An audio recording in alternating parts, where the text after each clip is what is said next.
Oke, baik. Acara selanjutnya adalah pemaparan program bidang kurikulum yang akan disampaikan oleh Bapak Haji Muhroni SSI MPD. Kepada Bapak Muhroni, kami persilahkan. Ya, terima kasih Bu Iva.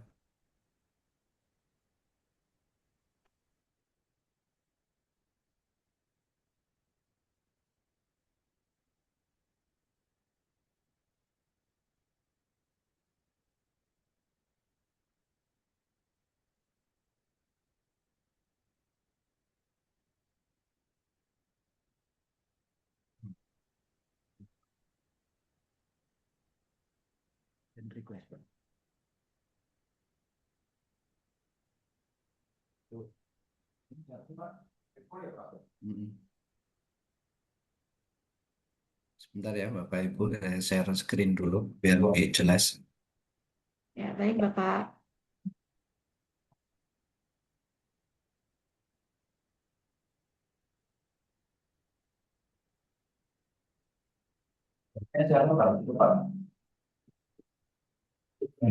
Sudah muncul Bapak Ibu PPT saya? Sudah muncul Bapak? Sudah. Ya, oke, terima kasih. Ini Pak, gitu korupsi. Sudah, Bapak. Ya, oke.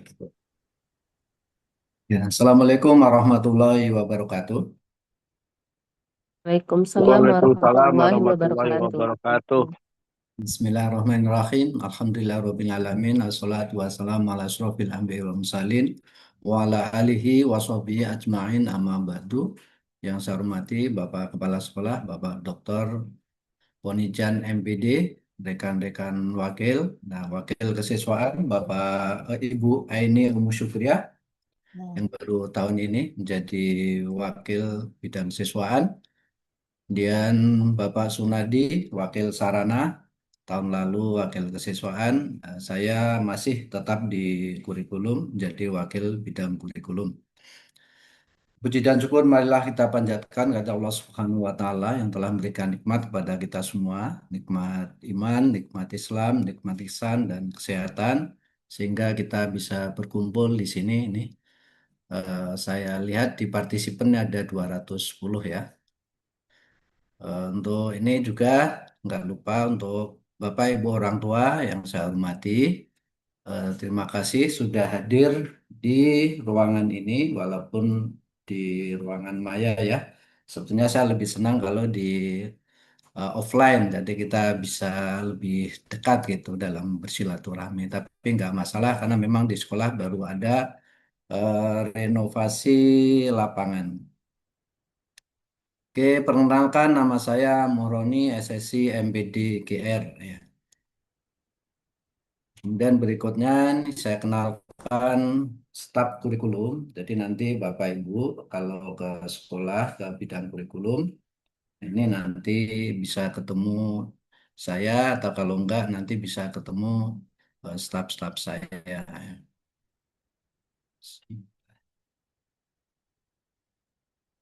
Jadi yang pertama ini Bapak Andri Purwanto SPD MM, ini pengajar ekonomi sekaligus staf kurikulum bidang standar isi.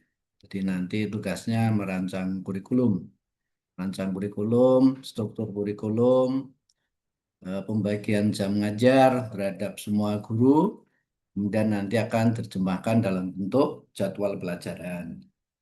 Kemudian ini staf yang kedua, Bu Daria SPD, ini pengajar matematika, ini standar proses.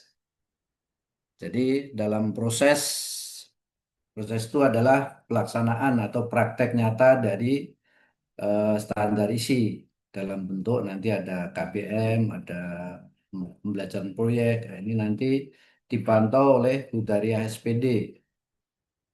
Nah, ini guru pakar matematika udah senior ya.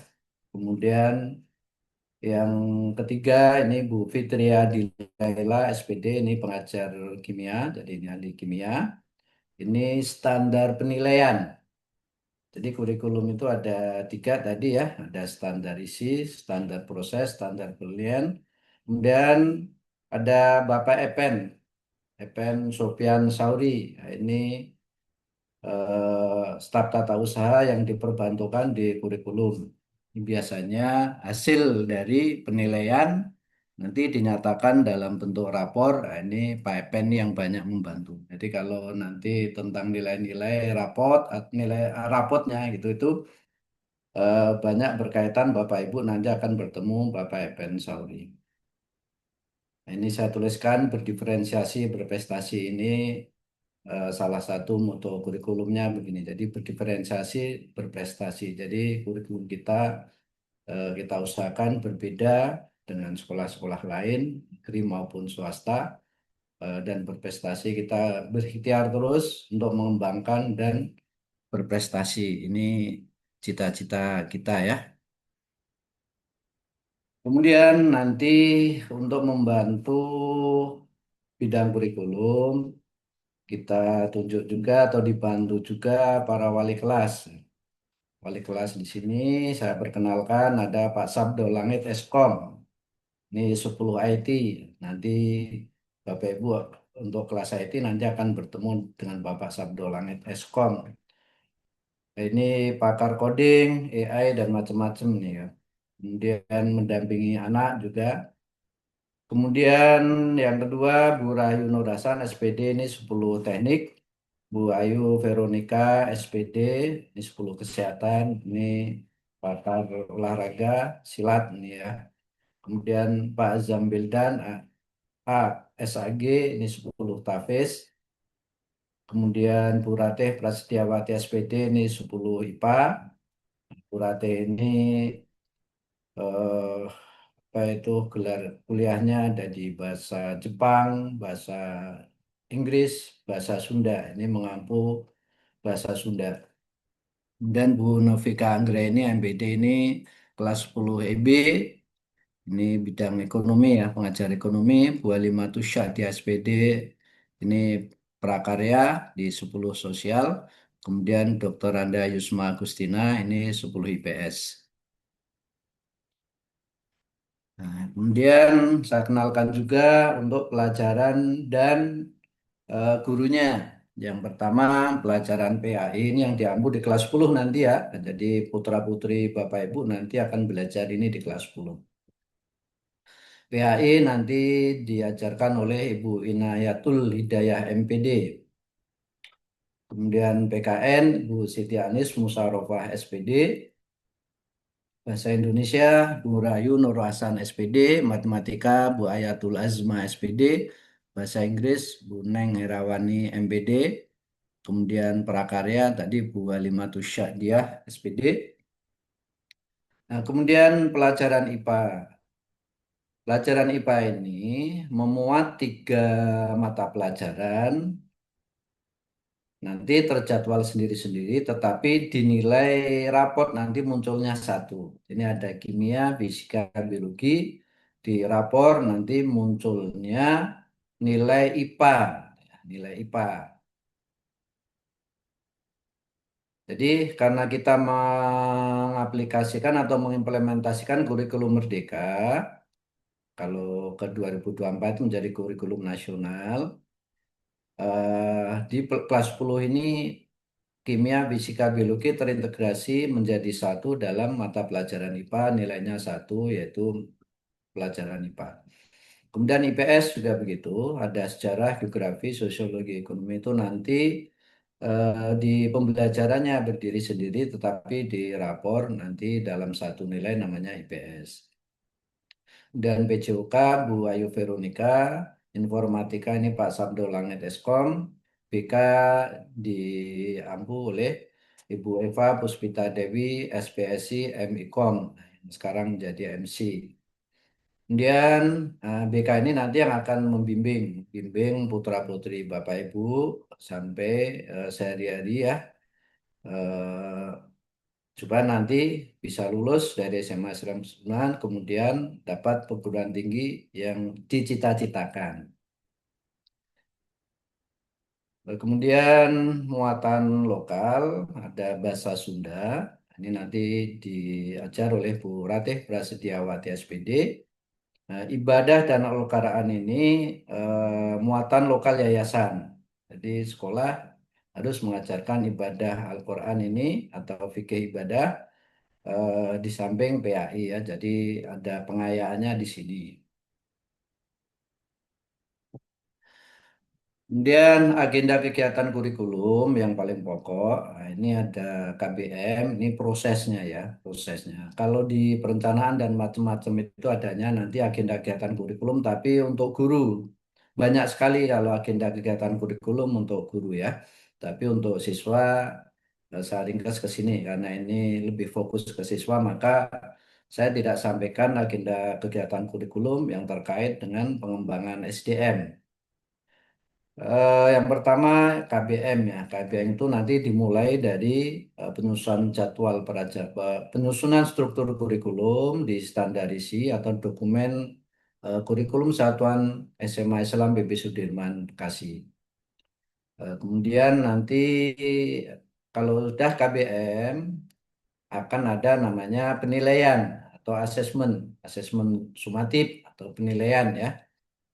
Nah ini dilaksanakan setelah KBM kira-kira 1 bulanan lah. Jadi hampir setiap 1 bulan itu nanti ada apa itu ada asesmen. Kemudian setelah penilaian nanti dianalisa oleh guru. Nanti ada pengayaan bagi anak-anak yang mau meningkatkan nilainya. Untuk pengayaan ini anak-anak yang pada saat sumatif belajar dengan giat, mempersiapkan diri dengan baik, akan mendapatkan nilai yang disyaratkan oleh guru, sehingga nanti bisa mengikuti pengayaan. Kemudian bagi anak-anak yang masih ketercapaiannya masih kurang, diberikan kesempatan untuk mengikuti program remedial ya. Mindset kami adalah mindset pengayaan ya. Kita mengubah kurikulum, mengubah mindset. Kalau dulu mungkin fokus ke anak yang kurang, maka kita ke anak yang berprestasi, namanya program utamanya pengayaan. Nah, ini kegiatan intrakurikuler dan kokurikuler di kelas 10.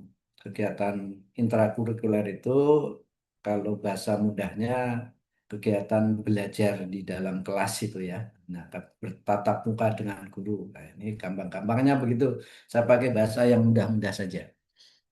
Nah, KBM ini kita laksanakan 5 hari dalam 1 pekan ya. Nah, ini sumber dananya dari RKS. Ini mayoritas sudah didanai oleh sekolah. Kemudian penilaian sumatif, ini 6 paket dalam 1 tahun. Nanti ada sumatif 1, sumatif tengah semester, sumatif akhir semester. Ini 1 semester 3 kali. Ini juga putra-putri Bapak Ibu nanti dari kelas 10 sampai kelas 12 nggak perlu mengeluarkan anggaran lagi. Sudah dianggarkan di RKS.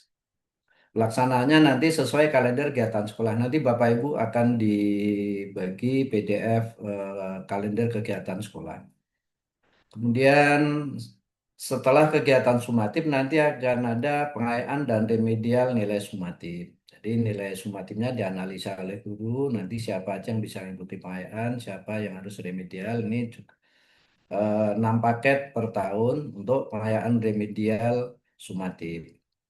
Eh, Sumber dananya udah RKS, keterangan waktunya nanti sudah sesuai kalender kegiatan sekolah.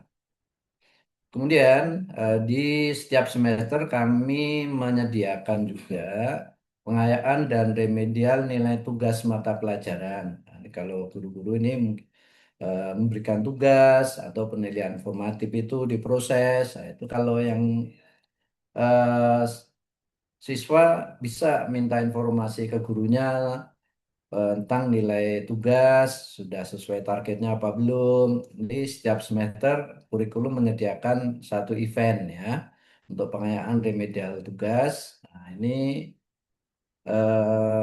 sebenarnya juga KS, jadi Bapak Ibu nggak perlu membayar lagi, nggak perlu berinvestasi lagi. Keterangan waktunya nanti sesuai kalender kegiatan sekolah. Nah, pengayaan dan remedial sumatif itu biasanya setelah 1 minggu ini tes sumatif, maka minggu berikutnya. Jadi kelanjutannya itu ya. Kemudian ada ujian praktek Al-Quran dan ibadah. Ini juga 2 paket per tahun. Ini pitch-nya nanti bidang agama.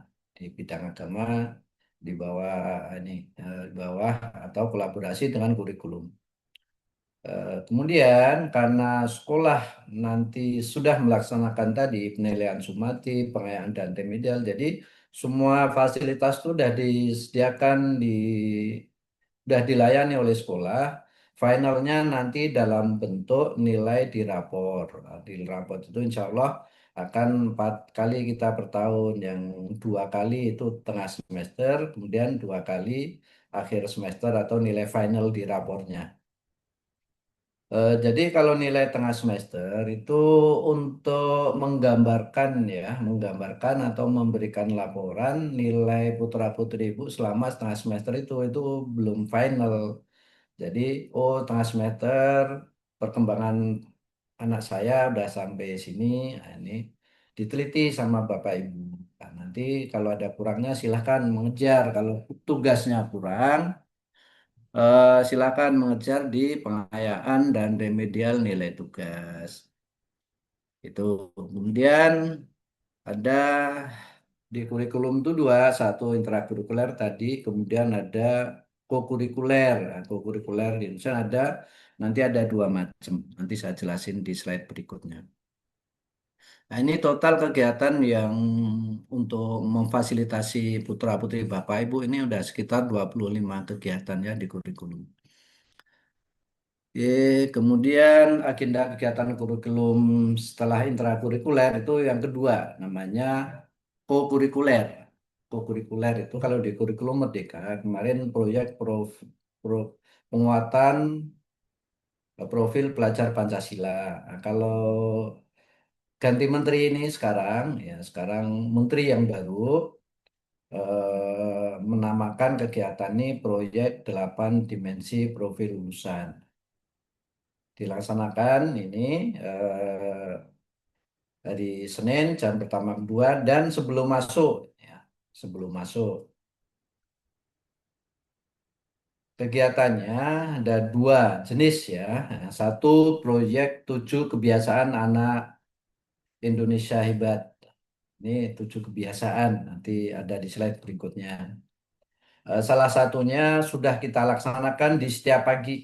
Jadi yang ketuhanan yang Maha Esa itu setiap pagi putra-putri Bapak Ibu masuk ke sekolah jam setengah 7, langsung yang putra menuju ke masjid untuk sholat duha, dilanjut dengan tadarus Al-Quran. Untuk yang putri masuk ke aula lantai 2 untuk sama sholat duha dan tadarus bersama. Dengan harapan nanti setiap hari dilatih untuk sholat duha dan tadarus, ini akan menjadi kebiasaan putra-putri Bapak Ibu. Sehingga nanti setelah lulus dari sini atau mungkin malah belum lulus dari sini, nanti sudah terbiasa melaksanakan sholat duha tanpa paksaan. Jadi atas kemauan sendiri. Nah, inilah kalau yang ada di bawah ini, yang mindful. Mindful itu atas keinginan sendiri ya. Belajar itu keinginan sendiri, melaksanakan sholat duha ini atas keinginan sendiri, tidak perlu disuruh oleh orang tua, tidak perlu diingatkan oleh orang tua. Nah, ini kita menanamkan ke situ ya kebiasaan-kebiasaan. Kemudian ada proyek kolaborasi lintas mata pelajaran. Ini artinya beberapa mata pelajaran berkolaborasi melaksanakan pembelajaran proyek atau project based learning. Oke, nah ini kami ini ya, mindful, joyful, meaningful. Ini semboyannya menteri yang sekarang. Mindful, joyful, meaningful. Jadi belajar itu keinginan sendiri dengan bahagia, meaningful itu bermakna, ya, bermakna. Jadi artinya apa yang didapatkan di sekolah itu nanti akan bermakna di kehidupan putra-putri kita setelah lulus dari SMA atau setelah lulus dari kuliah. Oke. Nah, ini yang tadi saya sampaikan, 8 dimensi profil lulusan ini diharapkan nanti mencapai target nilai-nilai ini. Misalnya nilai keimanan dan ketakwaan terhadap Tuhan Yang Maha Esa. Maka kita latih untuk sholat duha setiap pagi, kemudian tadarus setiap pagi.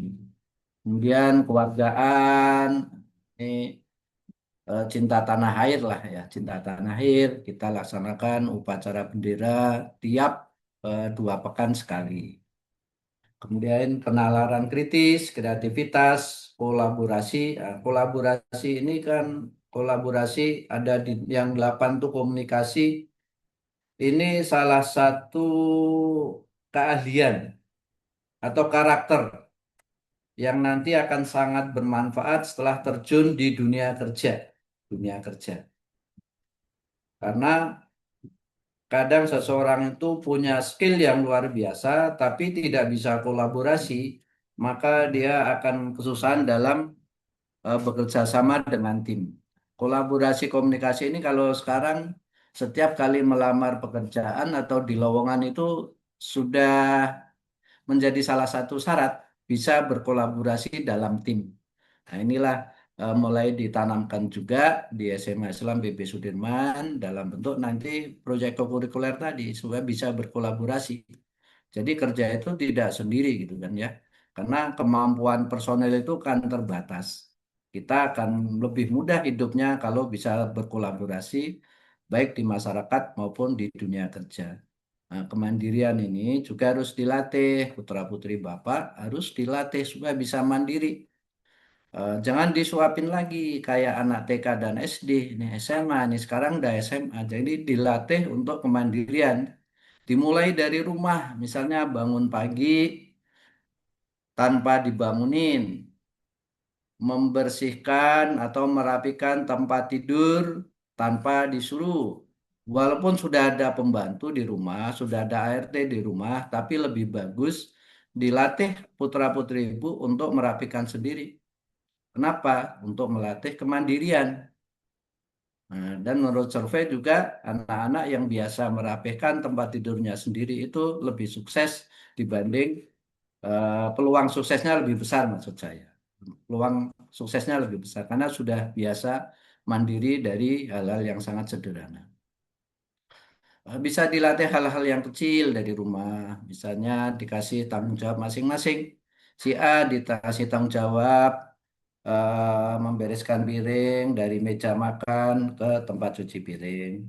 Anak kedua dilatih untuk mencuci piring.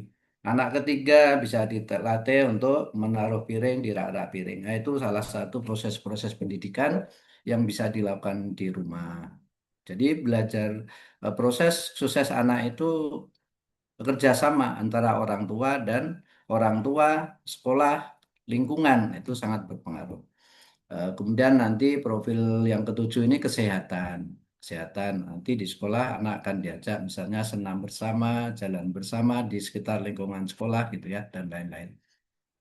Kemudian 7 kebiasaan anak Indonesia hebat ini, nah ini yang kadang orang tua juga agak cukup puyeng juga ini. Misalnya anak bangun pagi harus dibangunin ya kan. Nah, ini nanti dibiasakan pelan-pelan.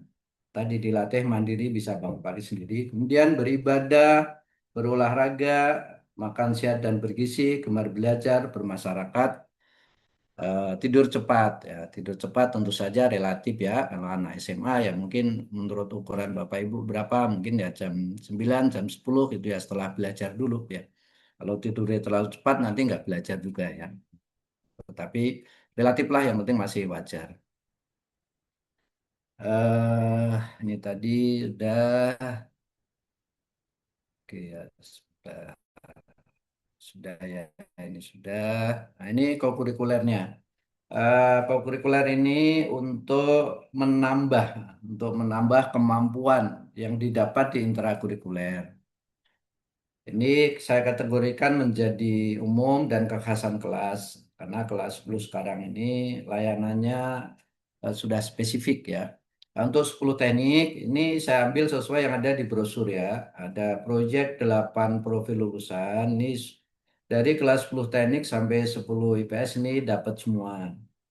Kemudian untuk umum berikutnya, kecuali di kelas 10 IPA dan IPS, ini layanan native. Native ini program English native ya, artinya siswa langsung diajar oleh guru native dari luar ya. Kemudian ada Scooters ini untuk 10 teknik sampai 10 sosum. Kemudian kekhasan kelas teknik ini ada di coding, robotik, kesehatan, public health, 10 IT ini IT terpadu, 10 ekobis ini business plan, desain produk, digital marketing, 10 sosum, public speaking, 10 tafis, kolakoh, sertifikasi tafis kemenak, dan lain-lain. Nah, ini nanti untuk kekhasan kelas akan lebih jelas dijelaskan oleh wali kelas nanti setelah ruangan ini nanti di breakout ya. Nah, ini prestasi-prestasi kita di kurikulum. Jadi, dulu pada saat saya menjadi wakil kurikulum pertama kali, ini siswa yang serapan PTN itu baru 36%. Di tahun 2020 ya. Kemudian 2021 dan ke sini, nah ini naik, ini saya ambil hanya 3 tahun terakhir ya. Di 2023 ini 67% yang putra-putri kita yang masuk PTN 2024 80,17, 2025 89,70, 2026 itu 90,3. Nah, ini karena kurikulum Sudirman menerapkan ada namanya nanti di kelas 12 itu pendalaman materi UTBK. Jadi untuk proses ini tidak semata-mata langsung naik begitu saja, tetapi kita memperkenalkan anak ini tentang seleksi masuk PTN itu dari kelas 11. Nanti dikuatkan lagi di kelas 12. Dulu awalnya saya pengen dari kelas 10, cuma takut membebani investasi Bapak Ibu kelas 10 karena baru masuk, kemudian baru mengeluarkan investasi yang cukup besar, sehingga nanti kayak kurang bijaksana kalau saya start dari kelas 10. Maka saya start dari kelas 11 dan 12, karena ini perlu investasi tambahan dari orang tua.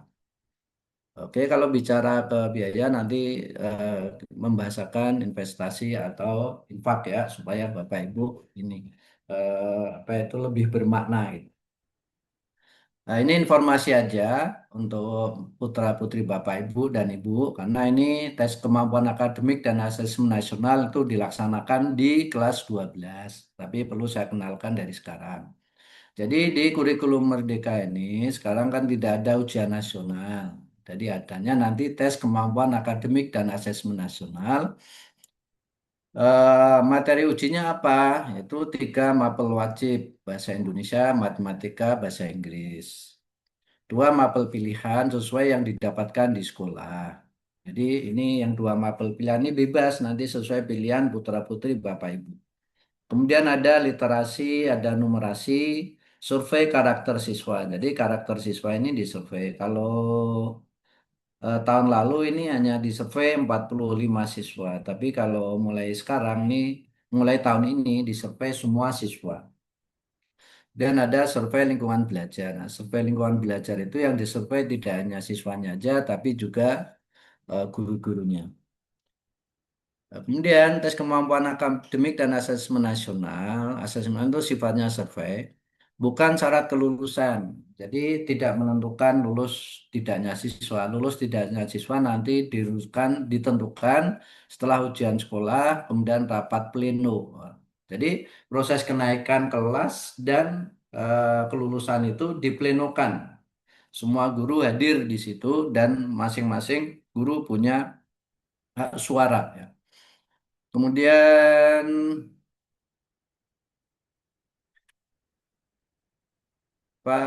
fungsi TKA untuk validator nilai rapor.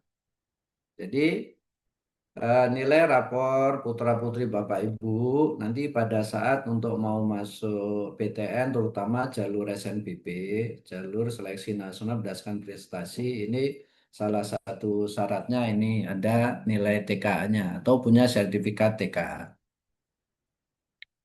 Kemudian peta kemampuan siswa membantu orang tua dan guru memetakan potensi akademik anak secara tepat. Itu fungsinya ya. Kemudian kegunaan dan manfaat.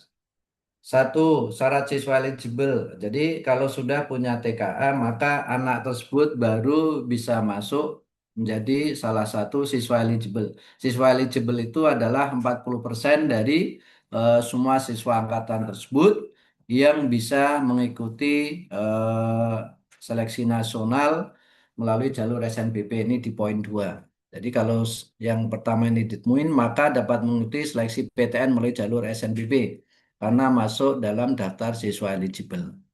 Kemudian dapat membantu persiapan seleksi PTN jalur mandiri bagi PTN yang melakukan tes akademik mata pelajaran. Jadi mungkin masih ada kampus yang membutuhkan tes mata pelajaran seperti fisika, kimia, biologi, ekonomi, sosiologi, geografi. Nah, ini bisa membantu siswa mempersiapkannya.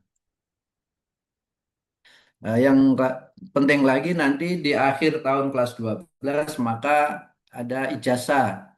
Nah, sekarang tidak kayak dulu lagi ya Bapak Ibu ya, namanya e-ijazah. E-ijazah ini penerbitan dan pengurusan ijazah berbasis elektronik. Kemudian merupakan sistem penatausahaan jasa agar terdata secara resmi dan terintegrasi dengan nomor induk siswa nasional serta data pokok pendidikan Dapodik.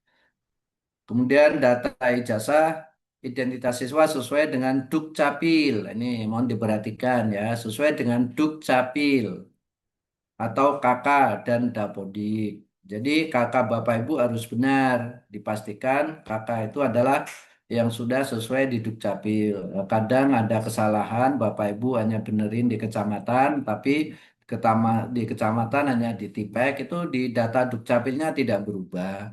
Kemudian Bapak Ibu ganti kakak ini juga diperhatikan. Jadi nanti identitas siswa, nama, tempat, tanggal lahir itu harus benar semua sesuai dengan yang di kakak Bapak Ibu. Jangan sampai salah karena nanti kalau salah pada saat ijazah dicetak maka Bapak Ibu baru menyadari kesalahan, nah itu nanti harus diterbitkan lagi ijazah perbaikan dan ada tulisannya nanti ijazah perbaikan.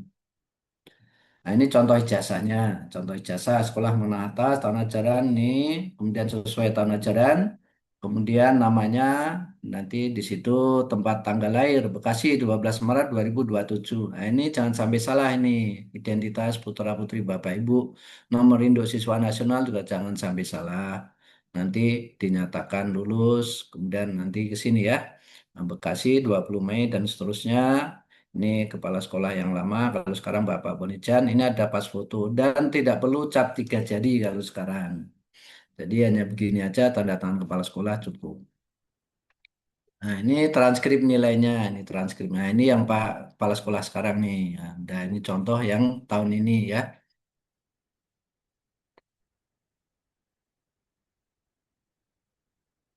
Nah, kalau ini kasus yang salah nanti akan muncul begini nih di bawahnya ada kotak keterangan perbaikan ijazah sebagai berikut. Nah, nanti ini ada di sininya ya. Ini transkrip nilainya. Nanti transkrip nilai nanti dicetak oleh sekolah. Jadi tidak dicetak dari ijazah ini. Nah, akhirnya ini Bapak Ibu kita doakan bersama semoga putra putri kita sukses dunia serta akhirat dan semoga ilmu yang diberikan Bapak Ibu guru menjadi amal jariah mereka. Amin. Akhirul kalam. Wassalamualaikum warahmatullahi wabarakatuh. Waalaikumsalam Salam warahmatullahi warahmatullahi wabarakatuh. Waalaikumsalam wabarakatuh. warahmatullahi wabarakatuh. Masya Allah, terima kasih kepada Bapak Muhroni atas pemaparan program kurikulum yang luar biasa.